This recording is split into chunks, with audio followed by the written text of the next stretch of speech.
Hello, everybody. Happy, what's today? Tuesday?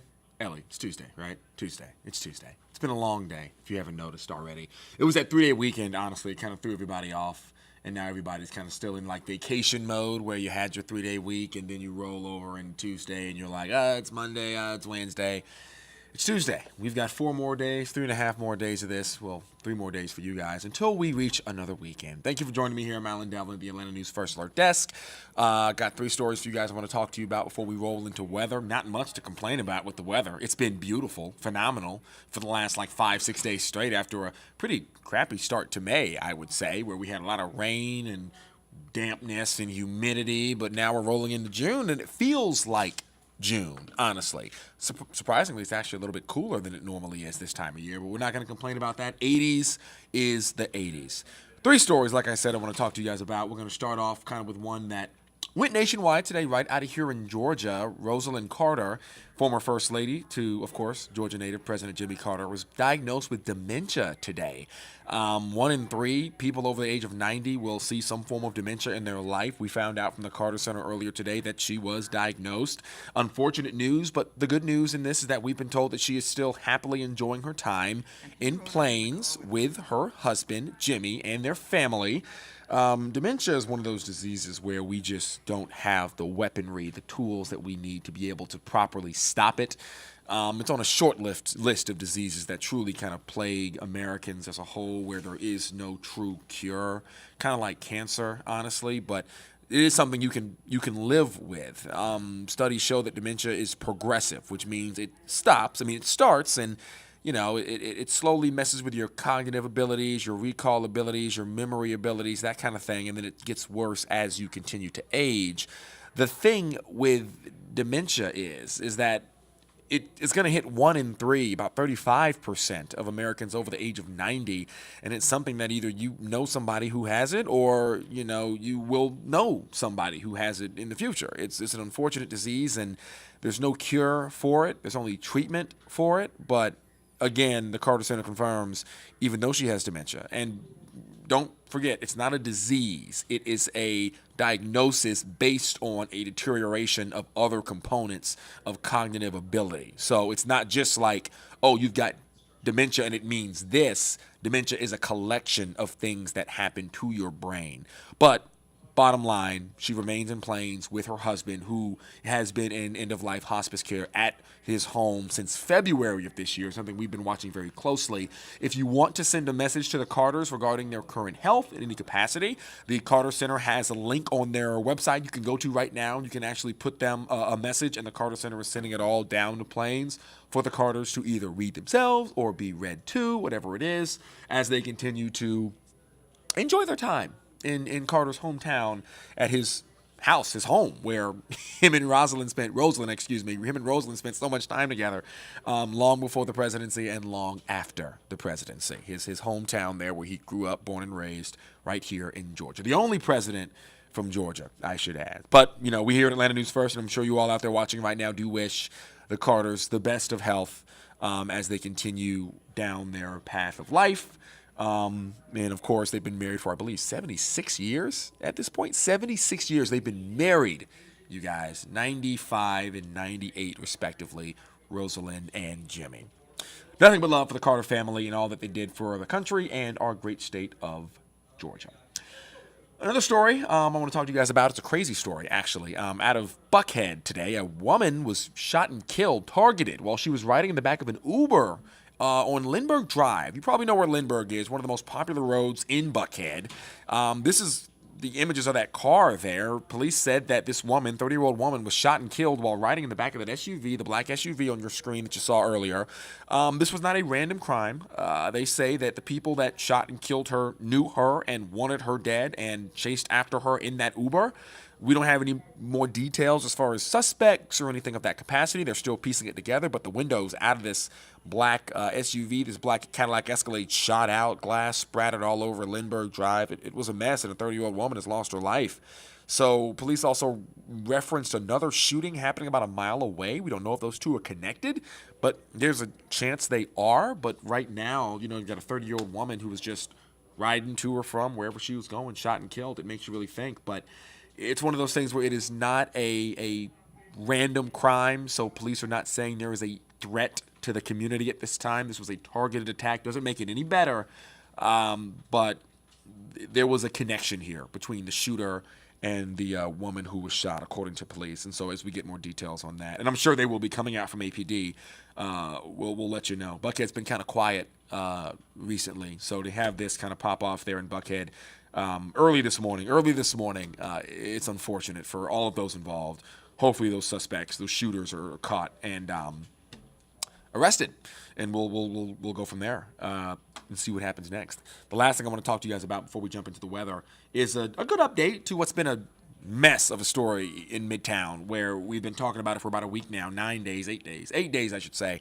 This crane in Midtown at this apartment complex that came tumbling down, or at least the weights on the crane, a partial crane collapse, came tumbling down and damaged the apartment building below, and 1,000 residents have been unable to live in their apartment that they're paying for the last week. 25% of the month worth of rent they're paying for. What we learned today is actually that those residents are going to be able to return.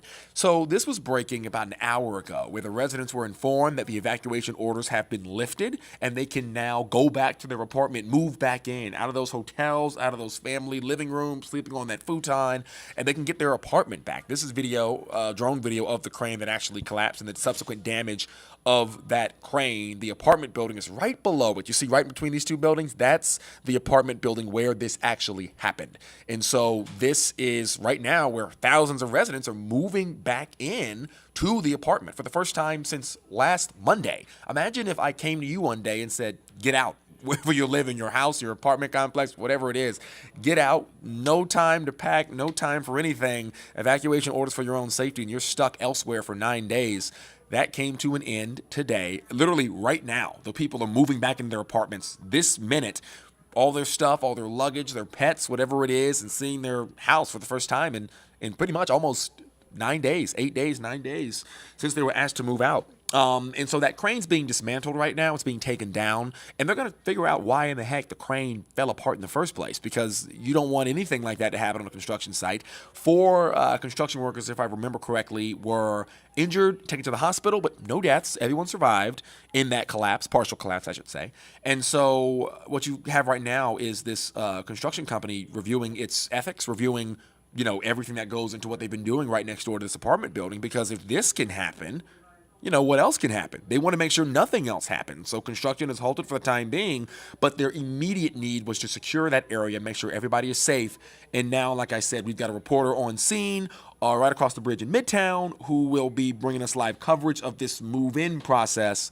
I'm sure these people very, very excited to be able to have that sense of safety and home back again, because I know I would be very upset if something that was out of my control, such as a partial crane collapse, was removing me from my apartment, especially if I'm paying for it. If you live in a house, you're still paying a mortgage. I want to be able to, take advantage of whatever property or space that I'm living in. That's home.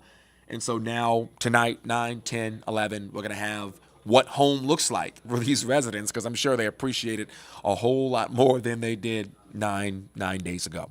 But there's a lot more to do with that one, because we still got to figure out why those weights off that crane fell, and what they're doing to prevent anything else like that from happening at that site and sites around Atlanta, because there's construction going on all over the city. Like I promised, it is now time for none other than meteorologist Patrick Pete to talk to you guys about the weather. Not much to talk about, honestly. It's been, I'm about to say, McDonald's, he's loving it. It's been that kind of week, honestly, in the weather. But I'm going to bring Patrick in right here, and he's going to walk you guys through what the next couple of days look like. And I believe they're going to be real nice. Patrick? Yes, sir. Things are looking pretty good. I am loving these temperatures. Listen, today was amazing. It was a great day back. Had a nice little vacation, a nice little tan in Puerto Rico, and, now I'm here to... I was very happy when I stepped off the plane, because after all that humidity, it was nice. Last night, temperatures were just amazing. It was dry. It felt very comfortable. And that's what we've been seeing the last few days while I was gone. And that's what we're going to see the next few days. Low wind rain chances. Something that's very interesting. I'll show you the temperatures What we're seeing right now is basically an easterly flow that's bringing in some drier air and it's bringing in some temperatures that are a little bit below average. That's going to continue. With the heating of the day, typically this time of year, you start to see the opportunity for pop-ups depending on the direction of the flow. And we're going to see low-end rain chance tomorrow afternoon and then again Friday afternoon, but I'm expecting the bulk of this to be dry just because there's not a lot of humidity. There's not really hot temperatures. There's nothing to really get the atmosphere really going despite the sun. So with clouds around tomorrow, I expect the rain opportunities to be very, very, very on the low end. 81 degrees with a good mix of sun and clouds.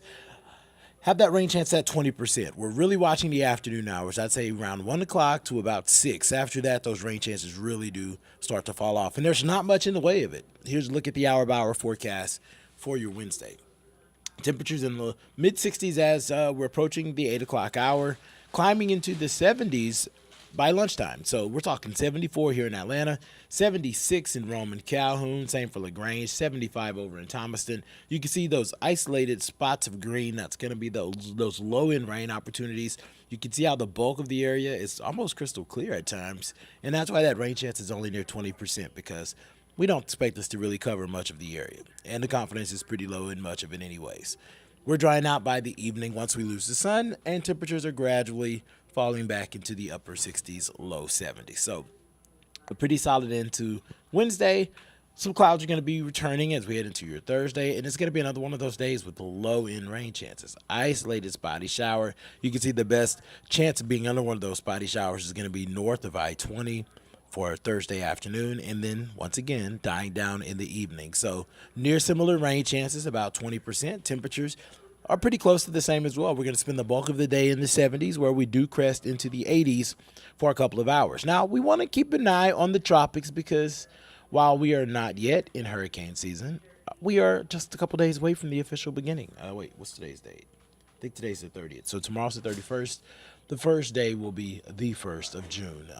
And what we are watching in the Gulf of Mexico is this area of low pressure that is trying to get its act together right now. Not looking too likely over the course of the next couple of days, but it is going to bring some rain to the Florida Gulf Coast. So if you have any plans from Pensacola on down, expect for some showers to be a part of the forecast for the next 36 hours, 48 hours, depending on how fast the system moves. So it's Tuesday. I don't think any of you guys are just heading down there right now, but hey, if you have a week-long vacation, and you are, heads up. Showers are going to be impacting the coastline. Meanwhile, as I was saying, the chance of development is 10% over the course of the next 2 days, and even as we extend this out to 7 days, there's only about a 20% chance of development. That's going to be as it moves into the Atlantic. So, of course, we got to keep our eyes on the tropics now because we're in that time of year quickly approaching. Meanwhile, our temperatures are just going to be fantastic. Listen, this is the place to be this weekend.